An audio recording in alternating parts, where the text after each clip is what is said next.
This week we're talking about cinematography and going through lots of examples of how different camera techniques will have different effects on the audience.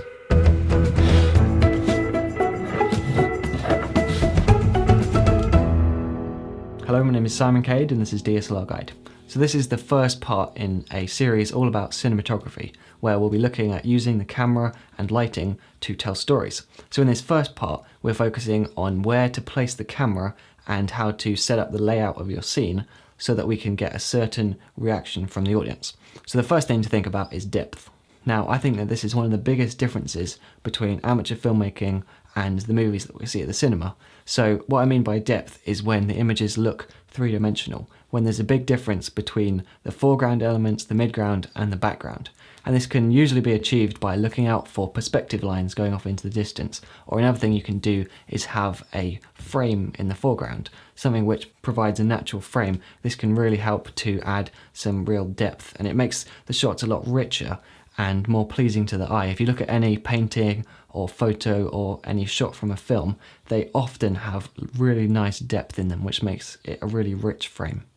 Now, you may choose to avoid depth and have very flat images, perhaps if you want the audience to feel lonely or detached, or for a character who feels trapped and like they haven't got any space to move around, or maybe if they're in a really boring lifestyle, you would also use flat images. But because we see really rich shots with lots of depth, every time we go to the cinema, the audience has an expectation that the shots will have depth. So if you accidentally shoot the whole film really flat, then that might leave a very different impression on the audience to what you're going for.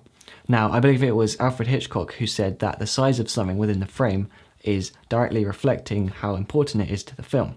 So if we look at this example from The King's Speech, then the main character is very apprehensive about doing public speaking. So notice how the microphone is huge and it's kind of covering up his face at times, and it shows how this microphone is really important to him and it was really overwhelming for him to have to do this public speaking.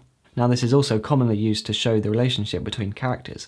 In this famous scene from Citizen Kane, the main character is very far away, dwarfed by the other two characters, but as he takes control of the situation, he walks close to the camera and then he towers above them. So notice how this wasn't random. They actually used the size of characters to change just as the story changes, just as the characters change.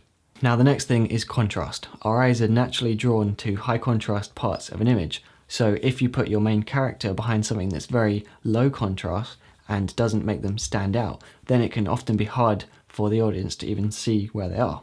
Now, the other thing to note is whether there's something really high contrast which could actually be distracting the audience's eyes from where they should be looking, in this case maybe at the main character. So once you understand contrast, you can decide whether you want your characters to really stand out or whether you do want them to blend into the background a bit. So if you have a really shy character, for example, low contrast might be a great way to go.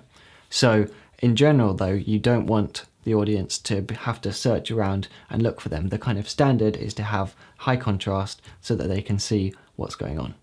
And it's worth noting that contrast isn't just about dark and bright things. In this image, the circle stands out because it's brighter, but in this one, the most colourful part of the frame is where our eyes tend to hang around. Whereas this circle stands out because it's contrasting with the other circles, but this time in size. And the same rule applies for shape. A good cinematographer uses all kinds of contrast in order to show and hide certain things from the audience. But what about the different types of shots? Well, the traditional way to enter a scene would be to have an establishing wide shot, which shows the audience exactly where everything is and the setting, as well as giving some hints about the time of day.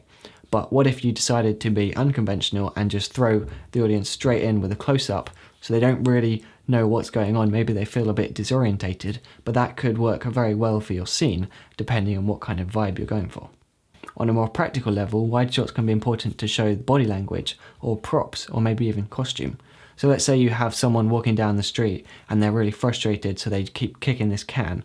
Well, if you'd shot that in extreme close-ups, then you might not have been able to see the can at all. So we would have lost that emotional cue for frustration. And speaking of close-ups, they give the audience the opportunity to be most personal and intimate with the characters. And when used sparingly, they're often more powerful. Just like in music, you have moments of quiet, which then will make the loud parts seem even more powerful. So I think the good principle for all of this is to go back to the Citizen Kane shot, because I think that cinematography is most effective when there are changes that then reflect the story, or maybe the characters making a decision, or the story going in a new direction. So next up is a whole bunch of techniques all condensed into what I'd call balance. So this is just following the general guides of framing. So by this I mean using the rule of thirds to place our subjects somewhere in the frame that looks very natural. It's keeping heads in the frame. Here's a before and after. It's also worth keeping the camera on a level horizon. Again, another before and after. And it's also framing to give your characters looking room, where they have space on the side of the frame that they are facing. So most of the time we're pretty much aiming for shots that are as balanced as possible. I'd say that 95% of shots from Hollywood films are pretty much well balanced, and if you accidentally set your camera to be off balance, whether that's through the horizon being a bit off or not giving your actors enough headroom or looking room, then it can really have a bad effect on the vibe that you're going for. But of course you could purposefully make your shots unbalanced. Maybe if your character is going off the rails, or if they're just really unpredictable, then that could be a really useful storytelling device. But in general, I'd recommend being pretty subtle about this most of the time, because it really can be distracting from the story if you push it too far.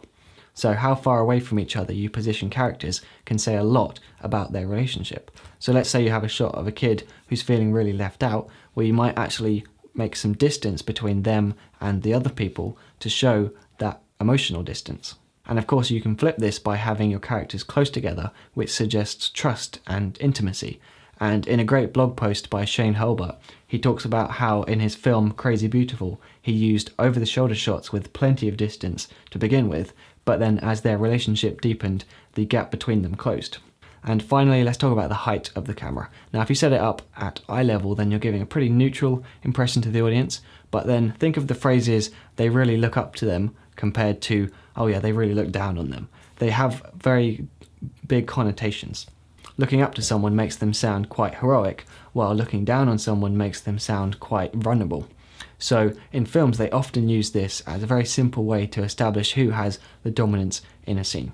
Now, I would like to add that just because, let's say you had a character who was feeling overwhelmed, that doesn't mean that you have to shoot them from a high angle and set it to being off balance and give them no looking room and use every single one of the features. It's kind of a case of picking and choosing which ones you think will work best for the story. But it is worth remembering that all of the techniques I've talked about in this video are completely up for interpretation. When it comes to adding the music and the dialogue and the kind of backstory, any of these features could be used to kind of convey a completely different emotion. So there's no way that these are rules, they're just kind of guidelines, and you kind of look at the way that some filmmakers have done it and then decide which parts you want to take and which parts you want to leave. So my advice is just to watch lots of films and to be really intentional with your cinematography choices, and it's always based on what the story is and what the vibe of your scene is and what the characters are like. So that's pretty much it for this week. I would like to say that on the blog post I'll link to a whole bunch of videos which have taught me loads about composition and all the stuff that I've been talking about in this video, so do check that out if you're interested, link in the description. But that's it for this week, and I'll see you next time.